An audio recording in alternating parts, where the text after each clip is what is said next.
Hi, everyone, and welcome to another fantastic and fabulous edition of Women Wednesday with your host, Lady B Bless. It's always a pleasure to be here with you guys on Wednesday.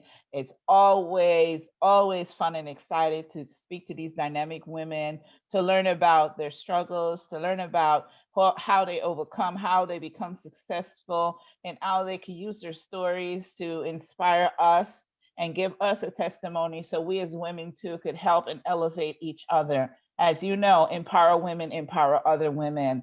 And my guest today is no exception. We have Madame Cherese Pam, as I like to call her, my clutch pearl sister in crime. Anyway, we're going to have a wonderful evening today. Cherese is a financial lifestyle connoisseur. She's with She Wealth, and she has over 16 years of experience in the financial service industry. Cherese's unique skill set and determination has set her apart in the financial service arena. Her focus is on educating families on the importance of having a solid financial blueprint and addressing financial literacy for women and women in businesses. So, without any further ado, I will introduce to you Madame Cherese Pham. Thank you so much, Lady B Bless. I appreciate you having me on today, and thank you to everyone who's watching. Just a quick intro about myself. I actually originally started in the beauty industry, and after about 10 years of What she's so doing, gorgeous. yes, thank you, darling. Thank you. After about 10 years, I started getting sick and I needed to find a way to earn income and not have my body stressed. So I went into the financial services arena, and I fell in love with it because it just feels so natural, and it feels like it's my passion to be able to help people and educate them and see the difference that I make in their lives, which I saw previously when I was in cosmetology as well.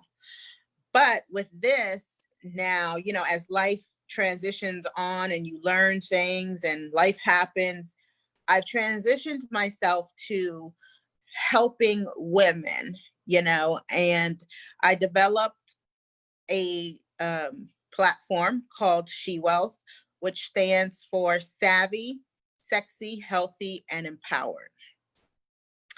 Because a lot of us, we get into our careers, we start raising children, we get married or vice versa, whichever happens first.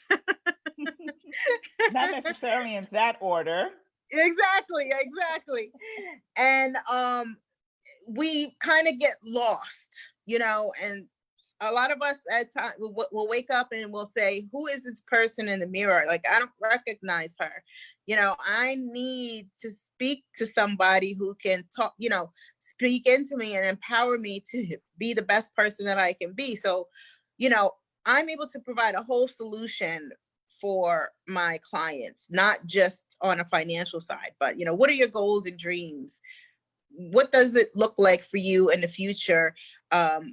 For as far as your business is concerned, do you want to start a business, and what does that look like? So we're able to steer them in the right direction. Wonderful. So tell us a little about what She Wealth has to offer. So She Wealth encompasses everything that you would need for the financial side and then also for the lifestyle side. So on the financial side, we're able, and they actually both coincide. So my title is actually a financial advisor, but I like financial lifestyle concierge because it's a concierge service, and we're able to take people and women, especially, from budgeting, credit, and debt all the way to estate planning and legacy succession. So we can talk to them about their debt, their credit. If they want to purchase a house, are they ready for that? If you have a house, is it protected properly? Let's take a look at your life insurance. Do you have life insurance? Do you have enough life insurance? Do you have the right type? Because we're all in different phases and stages in our lives. So different things fit different people, and there's no one way cookie cutter system to be able to say everybody needs to do this and that's it. No, each individual case is different, so we have to sit down and consult on a case-by-case basis. Wonderful. I love the sound of that, and I love the personal approach that you're offering and what you're saying. You have a presentation that you wanted to present to us today, and I'm more than willing to give you the floor and take the time and do your presentation. Awesome.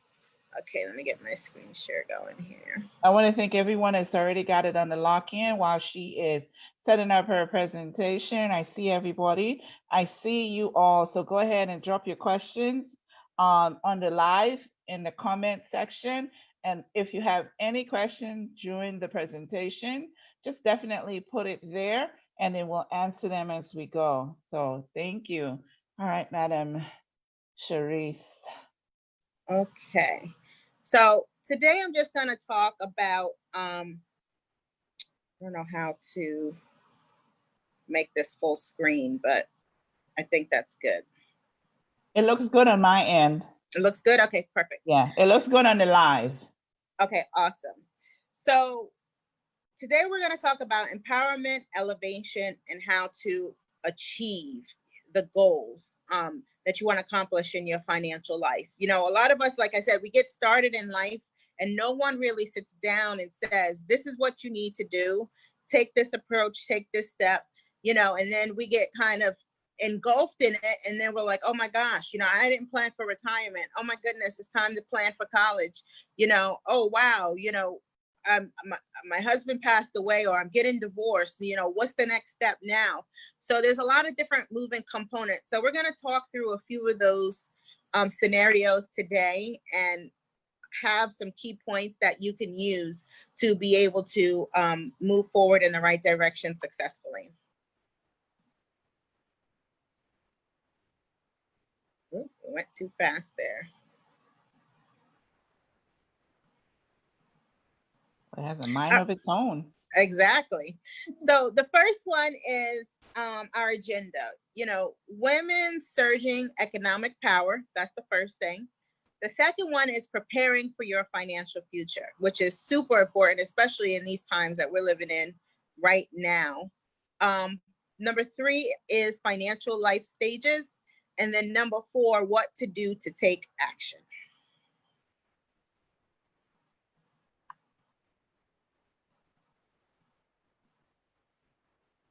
So women are poised to lead in controlling their assets. 95% of families will have a woman as a primary financial decision maker at some point in their lives. Women are majority owners of 11.6 million businesses, which generate $1.7 trillion in revenue. Wow. Women will control 2/3 of the nation's wealth by the year 2030. So we're only 9.5 years away from that. Women will control 75% of discretionary spending worldwide by 2028. So the future is female, the future is she. Currently, women, right? Don't you like that? I love it. I might have to write that down. Women control 51% of personal wealth in the United States. That's half. That's half. Let's just take a look at the different challenges. Okay, the first is the earnings gap. For every dollar that a male earns, we only earn 80 cents. Okay, the income disruption due to caregiving. So that is having children, taking care of parents, loved ones. We lose out on $324,000 in wages and Social Security by taking time to care for others. but our longevity, we live longer. So now, as an average, we live to 86, almost 87 years old, versus males who live to 84. So that means that we need to plan for a longer amount of time.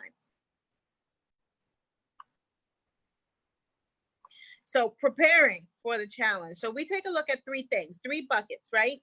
Daily expenses, savings, and retirement. So let's take a look at the daily expenses. You have your electricity, you have your travel expenses, you have your utilities, clothes, vacation, and health, right? Your health care. Then in your savings bucket, you have home, emergency repairs, your health, education, and taxes. And then in the last bucket, we have retirement. So, which is retirement income, legacy, charitable giving, and then business. So all of these things have moving parts that need to be adjusted on a regular basis. And I always tell my potential clients and my clients that are coming on, once you start with me, I'm going to be with you for life. So this is a relationship. So be ready to invite me over. Get used to it. Yes, that's right. Barbecues and birthday parties and everything. I'm coming over. So let's consider the bucket approach to managing savings, your priority savings. So you take a look at your short-term income, which is 0 to 2 years. To meet immediate cash flow needs, your emergency fund, or what have you. So in that bucket, you have cash, CDs, money market, short-term bonds, immediate annuities, Social Security, and pension income. For the mid bucket, which is like a 2 to 10 year time frame, you have your mixed growth income, which guards against market volatility. So you'll have in there your bonds, your deferred annuities, your absolute return funds, and your asset allocation funds, and your balance funds. And then for your long-term goal, you have an inflation hedge, and that's 10 years or more. So this is money that you're not looking to touch for at least 10 years. You have your inflation hedge, you address longevity, you balance your stocks and your bonds, real estate, and longevity insurance. So these are the three buckets that we set our clients up in. And for each of these buckets, they all have a different type of account that go along with them. So let's take a look at preparing for your financial future. 4 things that you need to talk to your financial advisor about.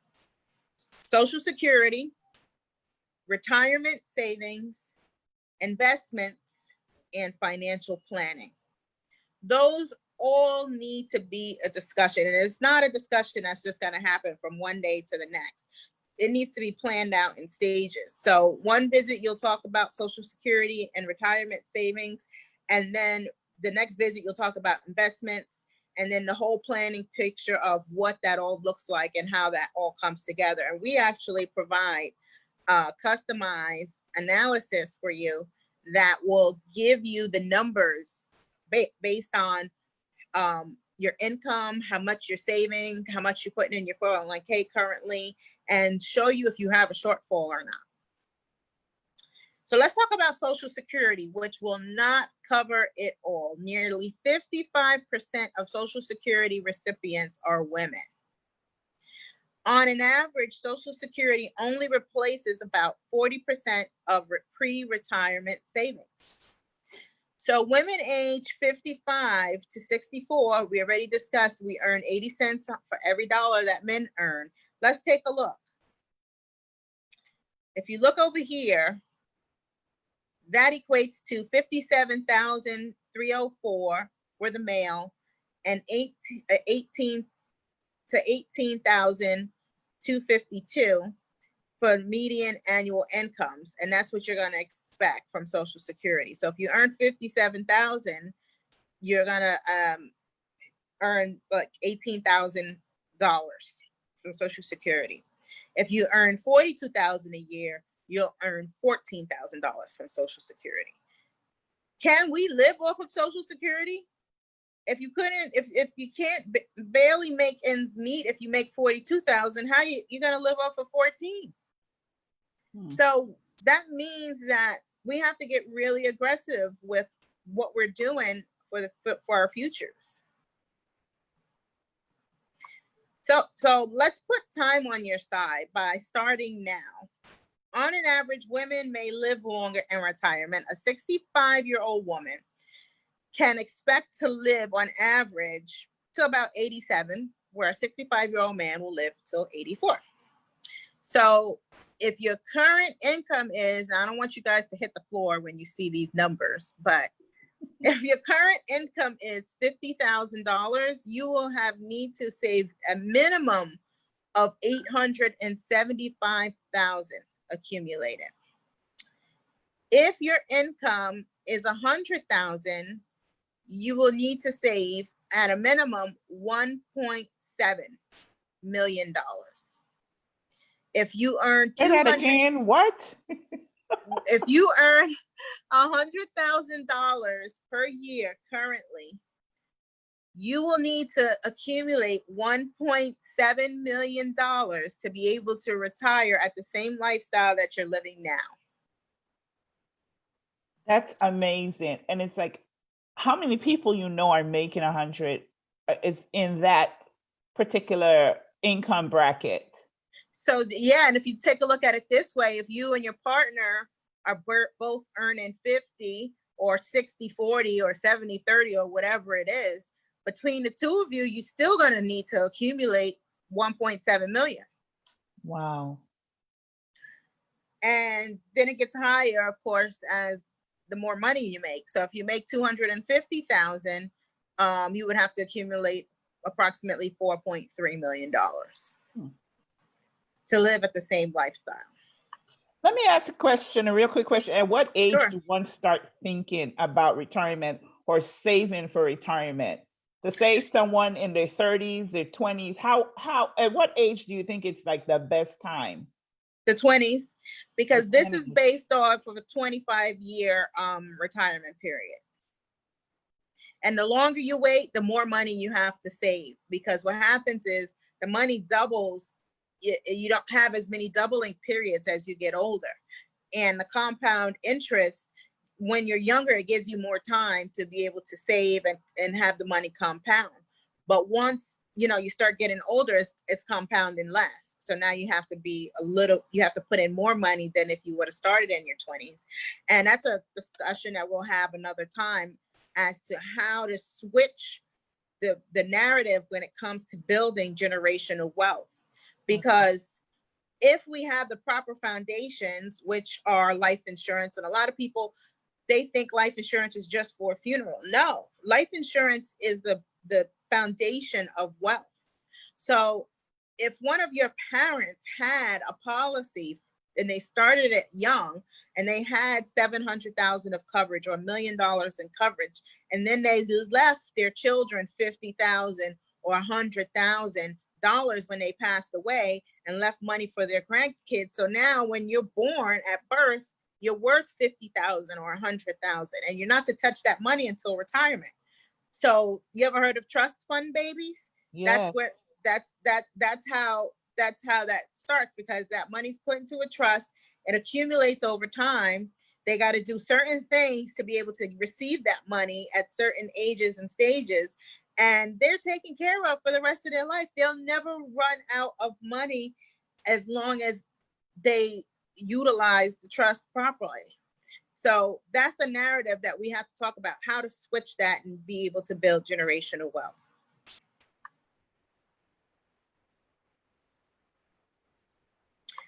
So start investing and stay invested. Reduce your risk by diversifying your investments. Remember, we talked about the 3 buckets? Yes, yes. By staying fully invested over the past 15 years, you would have earned $150,000 more than someone who missed the market's 10 best days. So it gives you a look at the rates of return. If you don't pull your money out and you stay for the long haul, If you miss the 10 best days, your account is like down to half. And then if you miss 20 best days, you're missing probably about $50,000 from your missed 10 best days. And then a third of what you would have earned if you would have stayed invested. And that's from 04 to 2019. And that's another thing that we discuss as well. You know, what is your risk tolerance? Because everybody's risk tolerance is not the same. And everyone's at a different point in their lives. So some people might be a little bit more aggressive, and they might be younger because they have more time to make up for loss. But we might have someone who's reaching and or approaching retirement. We're not going to put them into anything aggressive or where the stock market can tank and then they can lose all their money and then have to, you know, wave to people coming in at Walmart. We don't want to put our clients in that position. So basically, the younger they start, the better it is in the long run. Exactly. So And I we don't, really should be encouraging the youths to think financially, to think yes, outside the box right now. Instead of thinking about buying big cars and big homes, they should be right. thinking about retirement. They should be thinking about retirement, live at home, you know, create a nest egg, pay off all your debt if you got student loans, or live with a family member so that you don't have those expenses. And no one really talks to our youth about that. They want to go out and buy the latest J's, and you know, they want to pop bottles and all of this other crazy stuff. But it's really time for us to have those hard, you know, conversations. We have children, you know, and our children, they have friends, and we have to have the conversations with them. You know, you guys are in your early 20s. Now is the time to double down and be able to save and invest that money. And you'll know by the time you get to my age, 20 years from now, you'll have a nice foundation to stand on. So let's talk a little bit about financial planning. 41% of women wish they saved or invested more of their money.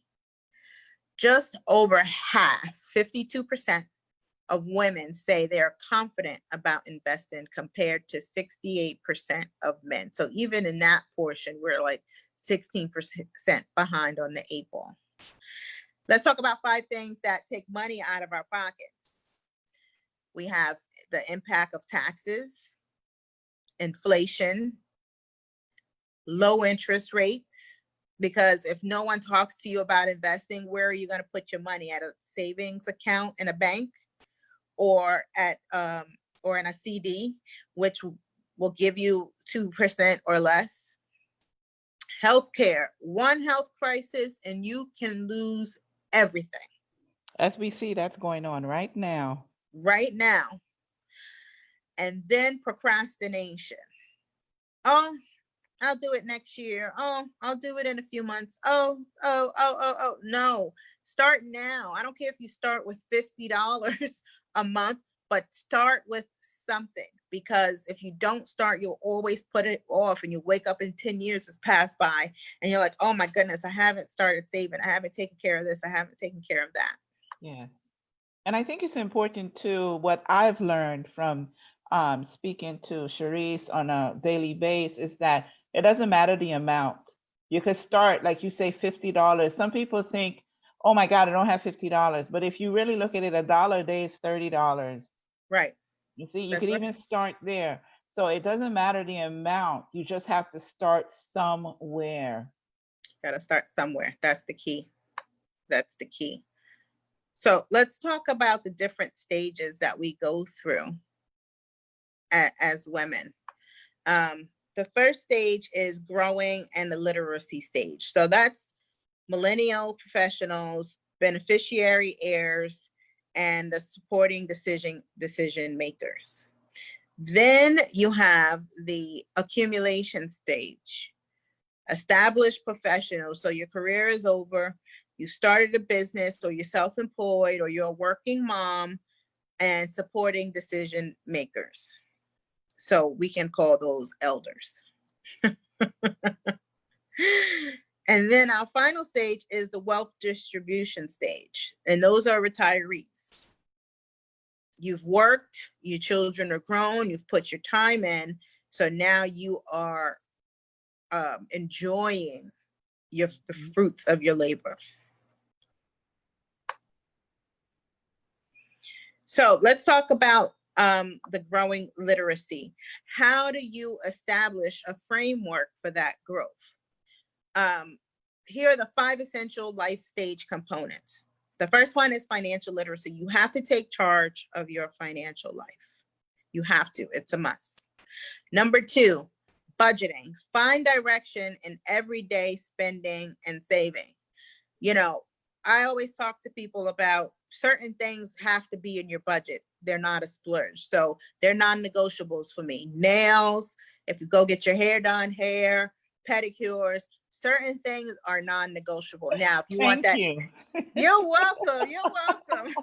Please put it out there. Make the volume a little bit louder. That goes into the budget, you know. Now, if you want that fancy pinky design, or you know, you want the extra long tips, that's a completely different story, because now if you set a certain budget and you're going to go over that, now that money needs to come from someplace else, or you have to make that up. Exactly. So you need to make body sure. work is my essential. There's no Yes. compromising. No compromising. Like certain things, there's no discussion about. But other things, it's like, do I really need to have that smoothie outside that costs me $10? Or can I take the $10 and buy fruit and milk and stuff and make them at home, and that $10 will make me smoothies for the whole entire week? So those are the kind of things that you have to, you know, rationalize and think about. And the biggest way to blow your budget is eating out. Oh, don't we know? If you add up all those swipes through Chick-fil-A and the Chinese and Thai restaurant and all of this other stuff, it goes quick. $10 here, $30 here, $5 here, $6 here. And then at the end of the month, you're like, holy cow, I spent $600. And you didn't even realize it. And $600 is just $20 a day. People blow that at lunch. Seriously. And then some people do $10 for breakfast, $10 for lunch. Yep. $20 a day is $600 a month. Amazing. Number 3 is savings. Create a plan to achieve your long-term goals. You have to have a plan. You have to have a roadmap. If not, if you don't know where you're going, where are you going to end up? Insurance. Protect your hard work by preparing for unforeseen challenges. Let me tell you something. We insure everything. Our cars, our homes, our phones, but we don't insure our own assets, us. If God forbid you're in an accident or you're unable to work because you got sick, where is the money going to come from to pay your monthly expenses? We have to make sure that we are able to insure ourselves. And that comes through, some people have AFLAC on their job or disability insurance, but you can also have something set up, which we call living benefits, which protects you. And I can go into that later or at another time, but it protects you if you're unable to work and you develop, God forbid, heart attack, stroke, cancer, or a cognitive impairment where you're not able to bathe or dress or feed yourself. We can create a customized plan for you so that you're protected with that. So those are the 5 essential components when you're growing literacy. Your to-do list is 1, create and review your budget. 2, establish an emergency fund. That is imperative. As we can see right now with this coronavirus going on, a lot of people are out of work. Yeah. We have to become our own stimulus. So what's your emergency fund? If you got a stimulus check, you weren't expecting that check, let that be your emergency fund. Start there and then build on and add to it. Pay yourself first. That's a key principle. Review your employer-sponsored retirement savings plan. Consider opening an IRA or a health savings account. Ask about systematic investment options. So that means they automatically take it out of your check. You get paid weekly, bi-weekly, bi-monthly, whatever it is, and it goes in automatically. Establish a timeline for student loan repayment. Build credit intentionally. And then review these insurance options, your health, your disability, and your life insurance. They all have to be reviewed. Maybe you're spending too much for one and need to put some of that money towards the other, or spending too much for all of them and some of that money can go towards savings. So all of this needs to be reviewed so that you know that you're on the right track and have that peace of mind.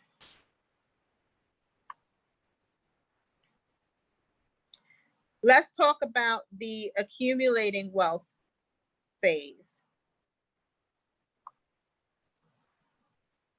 5 steps. 1, financial literacy. Be engaged in your financial life. This is not the time to check out. We have to be intentional about what we're doing. Number 2, advanced planning. Optimize your personal savings for future goals. Number 3, family consideration. Help support your loved ones. You know, while you're accumulating, this is a time where children are going into college. You might have parents that are, getting ill. You might have children coming out of college and now grandchildren. So now you might have brothers and sisters. So it's a family thing that family dynamics, that's going on when it comes to building wealth and accumulating wealth. Legacy building. Establish a plan to support what's important to you. And tax management. Defend the wealth that you've built. You don't want to, make $100,000 in a year and then have to pay $20,000, $30,000 in taxes. That's a lot, So how to get yourself set up properly, and how to protect yourself is super, super important. So the to-do list for that is annually review retirement accounts, if applicable. Understand the basics of retirement account consolidation. Adjust your contributions if necessary.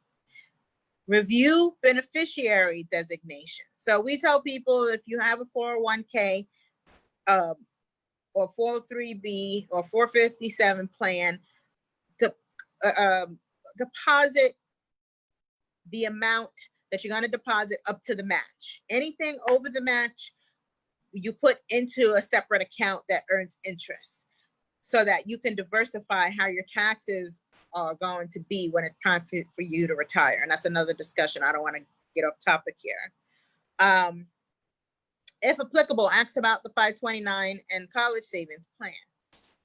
Understand future benefit options such as Social Security and Medicare. Discuss considerations for company stock and retirement plans. Investigate estate planning considerations. Pursue tax diversification and accounts. And that's what I was mentioning a minute ago, how that looks. Let's take a look at distributing wealth. And this is like the point where all of us want to get to. Like I have this picture, it says, all I want to do is lay here until I wake up, eat what I want to eat, go where I want to go. That's this. But that's absolutely right. Exactly. And who I want to go with, Financial literacy, sharing the knowledge with your loved ones. They need to understand, how to do it, what you did, and how to get there as well. Healthcare. Plan for unforeseen expenses. Plan for unforeseen expenses. I'll say it one more time. Plan for unforeseen expenses. Income planning. Optimize your withdrawal strategy. So how much are you going to take out when and from which bucket? Because, now we've set up these 3 separate buckets for you. Which one are we going to start with first? And, what's the best tax advantage for us doing that? And how does that look? You need a strategy. Long-term care, understanding your options. 1 out of 2 people will become disabled for short-term and or long-term by the age of 55. So that needs to be taken care of. Estate planning, leave a legacy for your loved ones. You know, we have to make sure that our plans are solid and start somewhere, but the end goal is to have our legacy live on for generations. So let's take a look at the to-do list for that. Annually review your health care coverage options. Discuss Medicare enrollment options with a Medicare professional.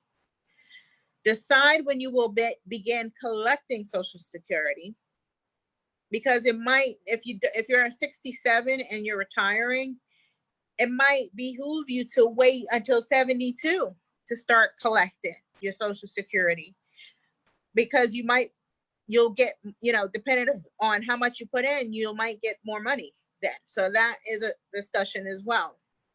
Review your budget and your bucketed savings approach. Incorporate tax smart withdrawal strategies. Consider charitable giving strategies. Investigate long-term care options. Introduce your heirs to your financial advisor. And then prepare for wealth transfer conversations. So, who are the beneficiary of your accounts? Who are you leaving the properties to? Who is the executor of your estate? All these things need to be put into motion, and we need to make sure we have a will. A will is of utmost importance when you are a person that is breathing and above ground. I was definitely going to ask about that. Where does the will come in? The will comes in immediately, because I learned this when my daughter was in the hospital when she was 21. Even though we were paying for her medical insurance, it didn't matter. If she didn't have a living will, and she didn't have power of attorney, she didn't have any of that. So the hospital staff could not discuss with me what was wrong with her and how to take care of her when she got home. And I said, this is my daughter. We're paying for the health insurance. They're like, nope. You had no say so. I had no say so. And that is scary, because imagine as a mother, even. As a mother, yeah. Imagine if your child can't speak. If God forbid they're in an accident or something really major happens, they can't speak, and now the state is making decisions for your child, and vice versa. If it's a parent, they need to have a will, because you need to know how they want to be taken care of. And when it's time for them to pass on, it alleviates a lot of fights and a lot of arguments, because everything is going to be spelled out. Mom or dad wanted this, and this stuff. And that's it. There's no discussion about it. This one can't be mad at this one because this one thinks that this one took money and all this, and huge fights and misunderstandings break out because things are not documented. So it's very important to have a will. And let me ask you a question that we're getting from our live stream. Someone wants to know the difference between a trust versus a will. Good question. So a trust is actually above a will. You can have money set aside. Let's say, for an example, a minor, they have a lawsuit and they get $500,000. That money will go into a trust for that minor until they're 18 years old. That's when they can touch it. So the money will be in trust of. If you are an adult and you have businesses and you have property and you have all these different things, a trust can own all of those things. And you as a person really don't own anything. So the trust is in trust. So the trust, I want you to picture it like a huge umbrella that blankets it, and then the trust will be set up to pay you out however you want to set that up you would have to talk to your accountant and attorney and stuff like that. But that's how a trust works.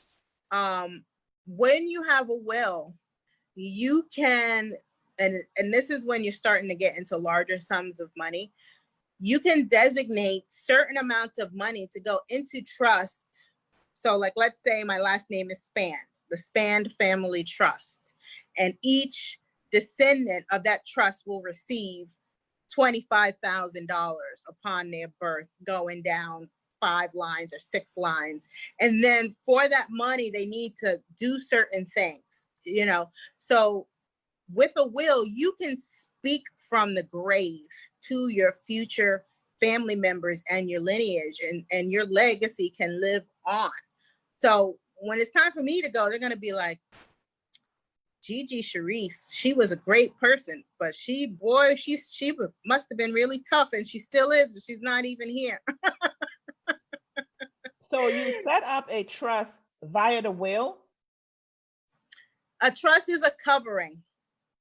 The will speaks for you. So whether it's a living will or once you pass away. So the living will speak for you if you can't speak for yourself and you're in care.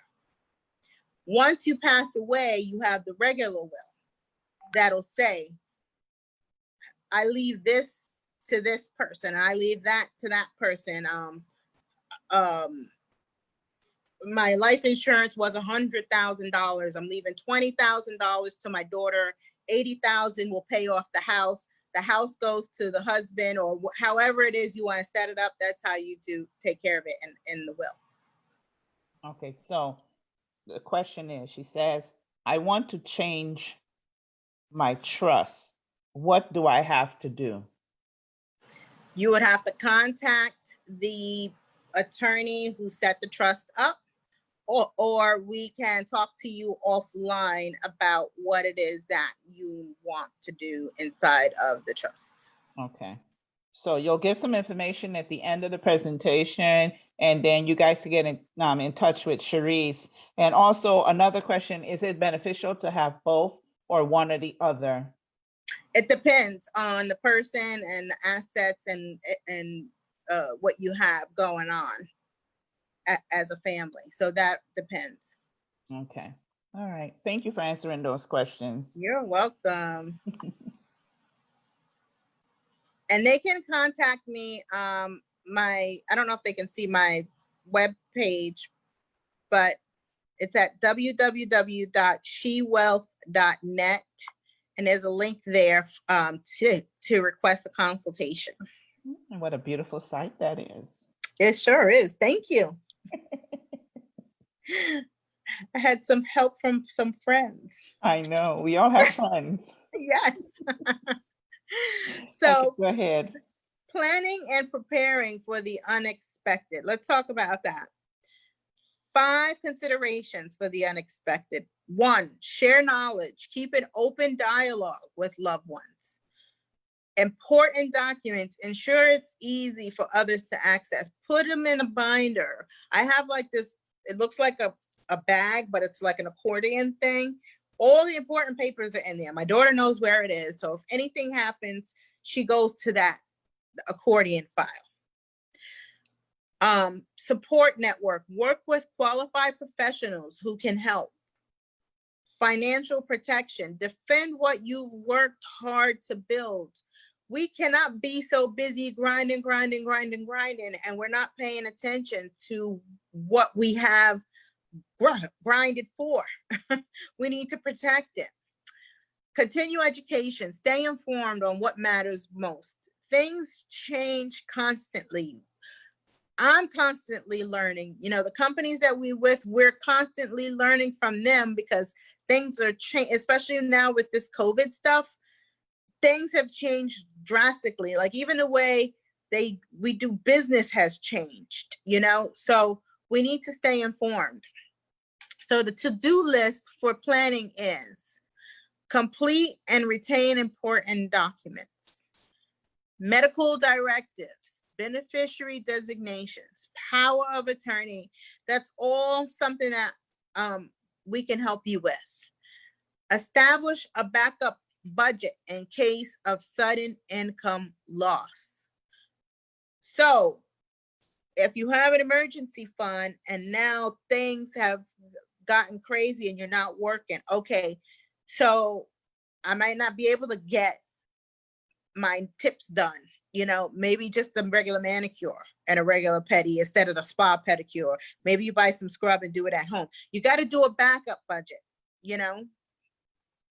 Consult a financial advisor for referrals to a certified public accountant, a lawyer, or estate planner.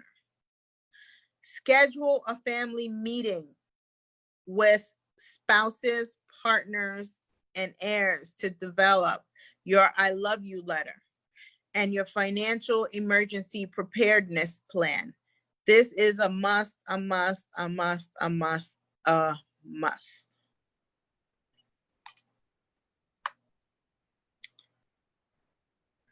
Let's take a look at something that we don't really talk about much, and that's widows and divorced individuals. And I call divorced women virtual widows, because technically you're grieving a death in your life.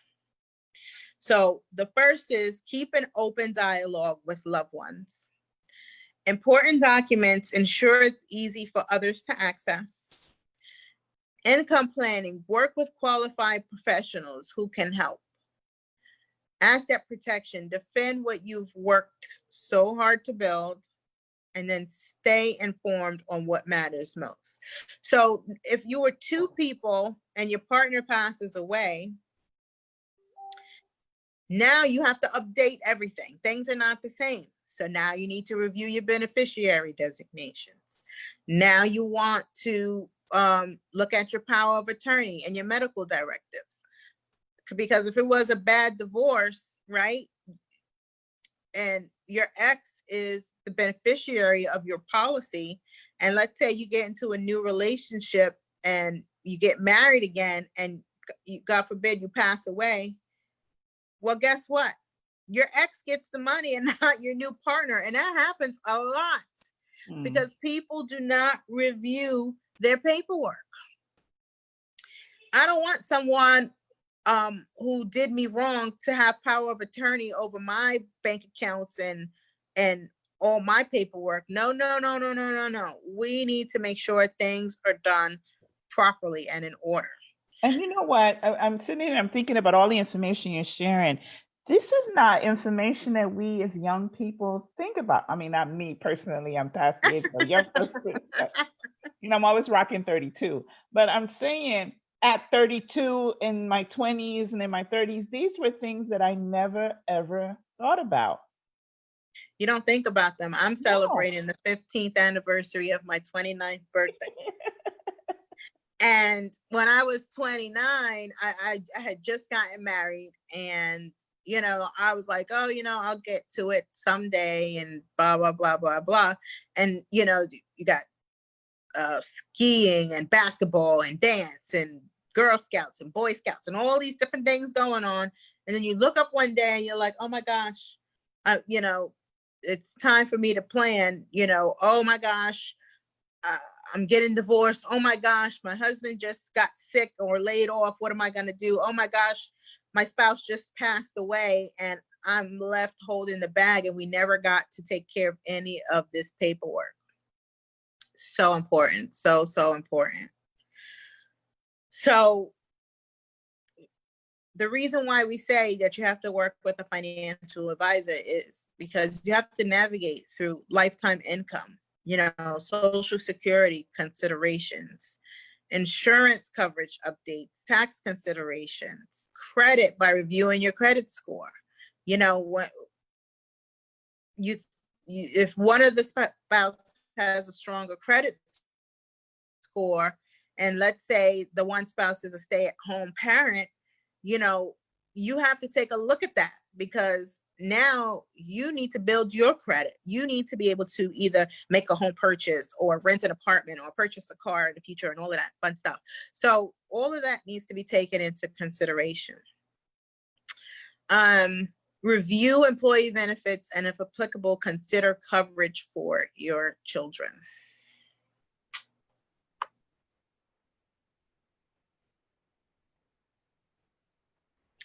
So people say, well, what do I do?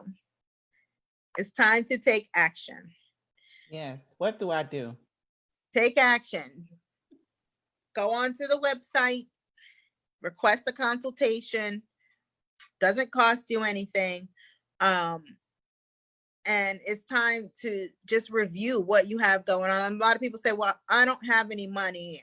I don't need to look at anything. That's not true. You know, even if you feel like you're living paycheck to paycheck, your financial future needs to be reviewed. It has to be taken into consideration. Share the knowledge and empower other women, because we talk about everything else, but two things that are taboo: money and sex. Nobody wants to talk about those two things publicly, but these days they're starting to talk about sex a lot more too. So we need to talk about the money. You know, we need to become savvy. We need to become healthy, because if we're not healthy, we can't enjoy any of the things that we talked about today. And the last thing is empowered. You know, empower yourself, be able to be honest and open and talk with us, people who understand. You know, I have dedicated my life to being able to help women and empathize with them, because we go through a lot.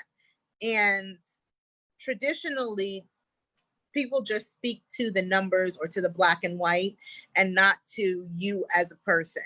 And speaking to you as a person, it makes you as a person feel so much better about what you're doing and the decisions that you've made moving forward.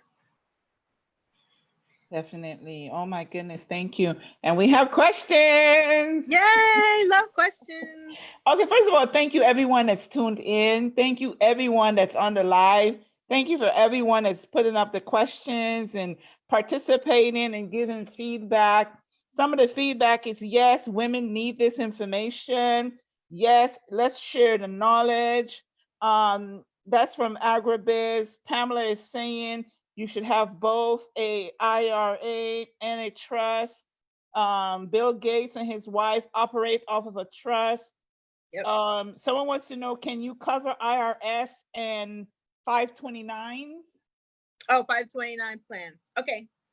So 529 plan is a plan that you set up for college. Now we teach, people ask, like, what's the best 529 plan out there? We teach, depending on how much you're contributing and when you're going to need the funds. There are different vehicles that you can put your money into for your child if they are going to college, and not have to disclose it on the FAFSA form. So if you're interested, I don't know if we have time. Of course, we have time. Go ahead. Okay. I can go more into detail about those plans for you, but it's an amazing college savings plan, you know, and they can use it for anything. So like, let's say the child doesn't go to college and they go to trade school. Well, if you have a 529 plan, you can't use it for the trade school. You can only use it for education, regular education. Let's say you're saving the money and you want to use the money to buy their first house. That money in the 529 plan wouldn't be for that. So this type of account that you can set up for your child can be used for whatever you want to use it for them. Let's say you want to use it as a gift for their retirement. They don't go to college. Maybe they took over the family business or whatever. You're contributing this money every month. And then you say, well, Johnny, when you're 25, you can take this account over and continue contributing to it. And this will be your retirement account. So they can take the account over actually and continue contributing. And that account can pay them for the rest of their life. So it's an awesome way to be able to set that up for them. Can it be set up for a grandchild? Yes. Okay, that answers your question. She wanted to know, can she set it up for a grandchild? Absolutely. All right, I think there was another question. Can you address identity of type, the type of insurance that pay you if you are hospitalized? Can you address or identify the type of insurance that pays you if you are hospitalized?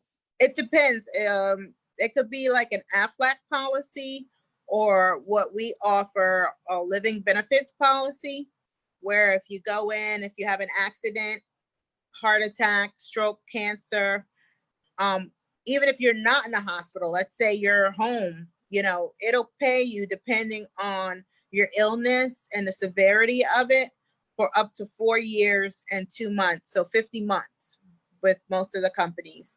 You can receive an output of monthly income. Wonderful. If you guys have any other questions, go ahead and throw it in the comment area. I want Cherese to take this time and give all of your social media information so everyone will know how to contact you. Okay, great. So we're on Facebook as She Wealth Lifestyle. We're on Instagram as She Wealth. Our web page is shewealth.net.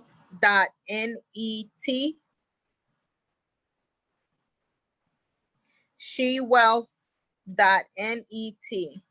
On that page, you click and want more info now, or a consultation or something like that. It says you click the button, you put in your telephone number, your email, and we will get back to you within 24 hours. Wonderful. I've posted the website in the chat, and Agrabis says, yes, a living benefit policy. I need one. So anyone that needs any more information, because we're at the 4 o'clock hour. This was so exciting. I hate to let her go. I always want to hug her.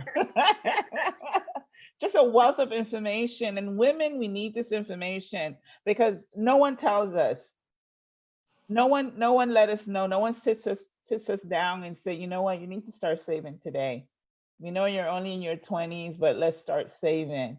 So we need to have this dialogue. And I would definitely love for you to come back again and share some more information on financial literacy for women. Would love to. You know, I'm stuck with you. You're stuck with me. We're not going anywhere. Yay! My wine and wing buddy. I know. Now that I don't eat wings anymore, I'm like vegetarian since March. I know, and you're looking fabulous. Thank you. I want to thank you for coming on. I don't see any more questions. Great stuff, Lady B and Cherese. Thank you. That's from Miss Pamela. Thank you, Pamela. We appreciate your input, everyone. Agrabase is like, great job. Yay! We're gonna clap for ourselves. Congratulations. Thank you, everyone. Any last thoughts, Miss Cherese? Nope. I just want to thank everyone for joining us and to remind you to mind your business and protect your assets. Oh, on that note, I love that. Mind your business and protect your asset. We cannot do any better than that. That's what we need to do, especially now with Corona-19. It's teaching us that we have to mind our business and, most importantly, protect our asset. Once again, this has been Women Wednesday with Lady B Bless, your African Caribbean Empress. I'll be signing out until next Wednesday. I will see you guys. Same bat channel, same time, same location, www.facebook.com/Lady B Bless. You can get my information at www.IamLadyBbless.com. Bye, everyone. And thank you again, Miss Cherese. You're welcome. Thank you. All right. Bye-bye.